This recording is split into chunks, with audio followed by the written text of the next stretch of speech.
आजादी का सबसे बड़ा हथियार बना ये वंदे मातरम, लेकिन इसका विरोध शुरुआत से जारी रहा। 1937-38 से लेकर अब तक लगातार, और अभी भी विरोध हो रहा है। पार्लियामेंट में भले ही 10 घंटे की चर्चा हो रही हो, लेकिन कई राजनीतिक दल हैं ऐसे जिनके अपने अलग से तर्क हैं। उनको आपत्ति है कुछ शब्दों से, कुछ लाइनों से, कुछ छंदों से। हमारे साथ 3 खास मेहमान जुड़ गए हैं, उनका परिचय करा दें। हमारे साथ डॉक्टर पवन सिन्हा जी हैं, गुरुजी, पावन चिंतन धारा आश्रम से जुड़े हुए हैं। डॉक्टर साहब बहुत बहुत शुक्रिया। ये बात देश की है, ये बात राष्ट्र प्रेम की है, ये बात बदलते हुए हिंदुस्तान की है। गुरुजी, किस तरीके से देख पा रहे हैं? क्योंकि अभी भी संसद में बहस चल रही है, लेकिन फिर भी वहां पर अलग अलग तर्क आ रहे हैं। कुछ को कई राजनीतिक दलों को शब्दों से परहेज है, कई राजनीतिक दलों को छंदों से परहेज है। इससे हटकर देखना होगा। देखिए, मुझे इसमें एक बहुत ही बढ़िया व्यक्ति मैं उन्हें कहूंगा, कांग्रेस के नेता है हुसैन दलवाई। उनका बयान याद करने का मन हो रहा है, और जहां आदरणीय श्री विनोद बंसल जी ने अपनी बात को छोड़ा है, मैं वहीं से शुरू करता हूं, क्योंकि उन्होंने बड़ी मुख्तसर सी लेकिन बहुत बहुत इंपॉर्टेंट बात कही जी। देखिए, उन्होंने, दलवाई जी ने बड़ा साफ कहा कि ये हिंदू और मुसलमान के बीच का मुद्दा है ही नहीं। दोनों कहीं भी विरोध में नहीं है। हर रेजिमेंट में फौज के और पूरी दुनिया के फौज के रेजिमेंट्स में ऐसे गीत होते हैं जहां पे वो अपनी धरती की प्रशंसा करते हैं, उसके लिए जिंदा रहने की, मरने की कसम खाते हैं। हमने एक कसम खाई वंदे मातरम के रूप में। तो इसमें समस्या क्या है? एक किताब लिखी गई आनंद मठ। आनंद मठ में एक सन्यासी आंदोलन होता है, और उस सन्यासी आंदोलन में वो ये है, वंदे मातरम वंदे मातरम। आप इस गीत को सुनेंगे, आज भी रोंगटे खड़े हो जाएंगे। लता जी ने जो इस गीत को गाया है, रोंगटे खड़े हो जाएंगे। और उसके बाद देखिए, रविन्द्रनाथ टैगोर जी तो वास्तव में सेकुलर थे ना। ये जो आजकल के सेकुलर ड्रामे हैं, इससे हटके मैं रविन्द्रनाथ टैगोर जी की बात करता हूँ। 1896 में उन्होंने इस गीत की धुन बनाई, गाया, और प्रभात फेरी में कोलकाता में खुद निकलते थे प्रभात फेरियों में, और इसी गीत को गाते हुए निकलते थे। और उसमें न जाने कितने मुस्लिम भाई बहन भी होते थे। तो ये हिंदू और मुसलमान की बात नहीं है, और मुसलमान भाई बहन इस बात को समझे कि जिस धरती पर वो रहते हैं, उस धरती का वंदन करना, आराधन करना, क्या ये गुरुजी हमें लगता है अगर हम मुस्लिम समाज, गुरुजी हमें लगता है अगर हम मुस्लिम समाज की बात करें, देखिए, जिन्ना एक पॉलिटिकल पर्सन थे, उनको जो पाठ पढ़ाना था वो पॉलिटिकल था। वो पाठ देश की आजादी से रिलेटेड नहीं था। वो जो पाठ पढ़ा रहे थे वो देश को बांटने से रिलेटेड था। इसलिए उन्होंने इस चीज को कहा। 1905 के बाद से, ये बंगाल विभाजन के बाद से, 7 अगस्त 1905 के बाद से हर पार्टी ने वंदे मातरम गाया है। और सबसे ज्यादा वंदे मातरम तो शायद कांग्रेस ने गाया होगा। संविधान सभा में भी जब ये राष्ट्रगीत के रूप में इसको लाया गया था, तो भी कांग्रेस पार्टी थी। आज वही लोग इसका विरोध क्यों करते हैं, मेरी ये बिल्कुल समझ में नहीं आता। तो इसे जबरदस्ती का हिंदू बिल्कुल नहीं। मैं विनोद बंसल जी आपके पास आऊंगा इस राजनीतिक तुष्टीकरण को लेकर, और इस तुष्टीकरण ने कितना नुकसान किया है कि वंदे मातरम के ऊपर अगर हम आज बात कर रहे हैं, युवाओं को ये कोशिश करें कि युवाओं तक पहुंचे, हमें तक ये सब कुछ पहले से हो जाना चाहिए। मैं आपके पास आऊंगा, लेकिन रुद्र प्रताप दुबे जी राजनीतिक विश्लेषक। रुद्र जी, 10 घंटे की चर्चा संसद में सिर्फ वंदे मातरम पर, एक बड़ा संदेश। जब हम देश की बात करते हैं, राष्ट्र की बात करते हैं, गुरु जी, जब सवाल राष्ट्र का हो, जब बात देश का हो, जब राष्ट्र सर्वोपरि की बात करें, तो उसमें हमें लगता है धर्म, ये समाज, वो वर्ग, ये सब नहीं आने चाहिए। बिल्कुल ठीक, बहुत अच्छी बात आपने कही संतोष जी, कि जब राष्ट्र की बात हो रही हो तो इसी राष्ट्र के अंदर सब लोग हैं, इसी राष्ट्र की जमीन पर सब लोग चलते हैं, इसी जमीन का उगा हुआ सब लोग खाते हैं, और इसी जमीन पर सब लोग रहते हैं। लेकिन उस जमीन के जब वंदन का समय आएगा, तो उस वक्त हम अपने धर्म को देखेंगे। तो भारत में रहने वाले हर भारतीय का धर्म क्या है? सबसे पहला उसका धर्म है कि वो भारतीय है जी। उसके बाद वो हिंदू, मुसलमान, सिख, ईसाई, जैन, बुद्ध, बाकी कुछ है, लेकिन सबसे पहला धर्म तो हमारा भारतीय है। और भारत को हम भारत माता अगर कह रहे हैं तो उनकी भी तो माता का कोई नाम होगा ना। तो यहाँ भारत की बात है तो भारत माता का भारत एक नाम है, तो उसमें उससे परहेज क्यों?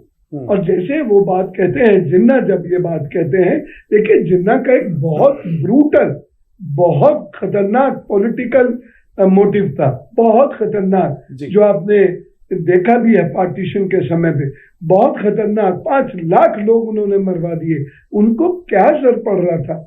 उनको क्या मतलब पड़ा था भारत से? उन्हें पता था भारत में नहीं रहना। जब तमाम लोग उनसे मिलने गए थे, जिसमें गांधी जी भी थे, वल्लभ भाई पटेल भी थे, नेहरू जी भी थे, नेताजी सुभाष चंद्र बोस भी थे, उन्हें मनाने के लिए गए थे, तब भी उन्होंने यही कहा था कि हिंदू और मुसलमान एक साथ नहीं रह सकते, दोनों अलग चीज है। तो अब इस बात में जब हम जाते हैं तो वो वक्त अलग है। 1940 से 47 तक का जो समय था वो अलग है, उसको हम छोड़ते हैं। आज तो सब भारत में रहते हैं, आज तो सब भारत की खुशियों को बांटते हैं, भारत से धन प्राप्त करते हैं, सौभाग्य, शांति, घर, सब कुछ प्राप्त करते हैं। तो भारत माता के गीत गाने में उनको क्या परेशानी है? ये कहां से पॉलिटिकल अफेयर आया? और ये दुखद है, संसद में इस पर बहस हो रही है, ये दुखद है। इस पे सब लोगों को एक मत होकर खड़े होना चाहिए था और सीना तान के गाना चाहिए था, वंदे मातरम। और तब ये आनंद आता, तब एक बड़ा संदेश जाता, तब पूरी दुनिया के सामने संदेश। बिल्कुल आपने सही कहा, पूरी दुनिया के सामने एक बड़ा संदेश जाता। हम वसुधैव कुटुंबकम। एक बात मैं इसमें ऐड करना चाह रहा हूँ जरा संतोष जी। मैं इसमें कहना चाहता हूँ, देखिए गुरुजी ने बड़ी महत्वपूर्ण बात कही। इसमें एक बात मेरे को ध्यान में आ गई कि वो ये कि देखिए ये कहते हैं कि हम वंदना ईश्वर के अल्लाह के अलावा किसी का नहीं करते। और मैं कहता हूं जब अल्लाह की वंदना करते हो तो इसी धरती माता को आप कई बार माथा रगड़ते हो, आप वहां नाक भी रगड़ते हो। आप जब जब जब नमाज पढ़ते हैं ना, तो नमाज के दौरान इसी धरती माता को नाक रगड़ते हैं, इसी धरती माँ को माथा रगड़ते हैं, इसी धरती माँ को घुटना देखते हैं, लेकिन वंदे मातरम नहीं कहेंगे। क्या लॉजिक है? आप सोचिए ना जी। और आप देखिए कि जिससे सूर्य को, जिस सूर्यदेव से ऊर्जा प्राप्त करते हैं, जिस सूर्यदेव से ताप और जो प्रकाश प्राप्त करते हैं, उसको वंदना नहीं करेंगे, उसको सूर्यदेव नहीं कहेंगे और सूर्य नमस्कार नहीं करेंगे। आप देखिए ये तो कृतज्ञता है ना जी, कृतज्ञता नहीं, कृतज्ञता है। ये जरूरत है कि आजकल की जो युवा पीढ़ी है उसे भी समझाया जाए, बताया जाए कि देश से बढ़कर कुछ नहीं, ना रोजगार, ना व्यापार और न कहा जा सकता बाकी चीजें, सबसे पहले देश है। बिल्कुल, बहुत बड़ी बात कही आपने गुरु जी। यहाँ 2 आर्गुमेंट्स मुझे यहाँ बड़े विचित्र से लगे। एक तो माननीय अखिलेश जी का कि इसे वर्तमान परिप्रेक्ष्य में देखना चाहिए, सामाजिकता के या समाजवाद के दायरे में देखना चाहिए कि जो गीत जब लिखा गया है वो तभी के धुनों में गाया जाता है, तभी, चाहे वो फिल्मी गीत हो, चाहे वो गजल हो, वो उसी हिसाब से गाया जाता है। तो ये तो एक अशास्त्र है। और दूसरी मोहतरमा जो मैडम जी कह रही थी कि अब क्या पार्लियामेंट में हम एंशिएंट हिस्ट्री पढ़ने आए हैं, उनको ये नहीं पता ये मॉडर्न हिस्ट्री का पार्ट है। 1857 के प्रथम स्वतंत्रता सेनानी युद्ध के बाद ये मॉडर्न हिस्ट्री शुरू हुई है। और पार्लियामेंट में तो हम सब कुछ डिस्कस करते हैं, क्या नदियों के बारे में डिस्कस नहीं करते, एनवायरनमेंट के बारे में डिस्कस नहीं करते, शिक्षा के बारे में डिस्कस नहीं करते। तो ये पढ़ने थोड़ी आए हैं और वहां कोई शिक्षक थोड़ी है। यहाँ बात आप रखिए, लेकिन इस बात पे इरिटेशन क्यों? तो मुझे ये दोनों आर्गुमेंट बड़े अजीब से लगे। और इसमें जो मैं कहना चाहूंगा कि देखिए ऐसी चीजों पर वोट बैंक की राजनीति नहीं होनी चाहिए, क्योंकि जनता अपने अपने नेताओं को सुनती है और उससे वो एक मत बना लेती है। अब ऐसे ही ये मत बना लेंगे तो आगे जाकर अपने परिवार के युवाओं को क्या संदेश देंगे कि वंदे मातरम मत गाना, वंदे मातरम कम्युनल है। आप सुन लीजिएगा, कुछ दिनों बाद कोई कहने लगेगा वंदे मातरम कम्युनल है। तो वंदे मातरम के अंदर कहीं भी ऐसा नहीं है। जो श्री अरबिंदो जी ने इसका जो अनुवाद किया है, उस अनुवाद में एक जगह दुर्गा शब्द आता है, बाकी तो धरती धरती है सब जगह। सच श्यामलाम, धरती की बात हो रही है, पृथ्वी की बात है, सुफलाम सुजलाम धरती की बात हो रही है, तो युवाओं को ये जानना चाहिए कि जो धरती है उसे हमें गले लगा लेना है या उस धरती की गोद में जा लेटना है।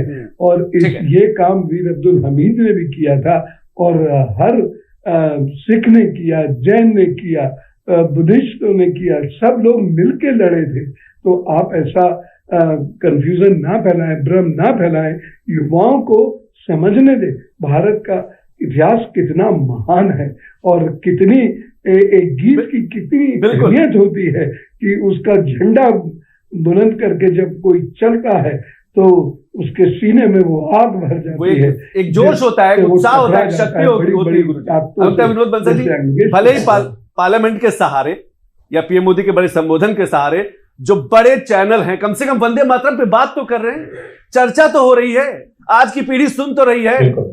ये जो प्राइम टाइम का कहा जा सकता है कि आग लगती है ना, प्राइम टाइम की आग, उसमें कम से कम वंदे मातरम पे बात कर रहे हैं, यह भी एक बड़ी बात है। तो गुरुजी एक आखिरी सवाल आपसे, समय क्योंकि बेहद कम है। आजकल की जो युवा पीढ़ी की बात करते हैं, हिंदुस्तान युवाओं वाला देश है, चौथी बड़ी आर्थिक शक्ति हम बनने जा रहे हैं, दुनिया भर की नजर हिंदुस्तान के ऊपर है। ऐसे में वंदे मातरम जैसे शब्द, कहा जा सकता है कि जो गीत हैं इनका तो और जोर से हमें लगता है कि प्रचार प्रसार करने की जरूरत है। देखिए, मैं युवाओं के साथ बहुत रहता हूं, युवाओं के बीच में काम कर रहा हूं और बहुत सालों से काम कर रहा हूं। युवाओं को ऐसी कोई दिक्कत नहीं है। ये पॉलिटिकल पार्टीज, ये जो झूठे रहनुमा बनते हैं जनता के, ये उन्हें जाके बरगलाते हैं।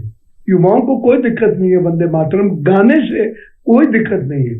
और जब इसका अर्थ पढ़ते हैं तो उनकी समझ में आ जाता है और वो ये कहते हैं कि अगर मेरा पड़ोसी माँ दुर्गा की उपासना करता है और मैं उसके घर पहुंच जाता हूं तो मुझे हाथ जोड़ के खड़े होने में क्या दिक्कत है। तो ये लोग बरगलाते हैं बड़ों को, बड़े डांट देते हैं या बरगला देते हैं बच्चों को। तो युवाओं की ये दिक्कत नहीं है। मैं आज भी इस बात को गारंटी से कह सकता हूं कि अगर ये लोग शांत हो जाएं तो एक दिन में ही भारत का जो युवा है, चाहे वो किसी भी धर्म से आता हो, वो भारत के गीत गाने लग जाएगा। और वंदे मातरम का जब उसे इतिहास पता चलेगा, वंदे मातरम का जब उसे महत्ता पता चलेगी, तब उसकी समझ में आएगा कि बताइए ये एक ऐसा गीत था, इसमें एक ऐसा शब्द था जिसको गाते गाते। बिल्कुल आपने सही कहा गुरुजी, जब महत्व की बात की तो आप जैसे जो कहा जा सकता है कि माननीय लोग हैं, विनोद बंसल जी जैसे लोग जो हैं, इनकी बड़ी भूमिका होगी। बहुत बहुत शुक्रिया गुरुजी, बहुत बहुत शुक्रिया विनोद बंसल सर, आपने समय निकाला, बहुत बहुत शुक्रिया रुद्र प्रताप जी, आपने समय निकाला, बहुत बहुत शुक्रिया। दुबिक न्यूज बस इतना ही।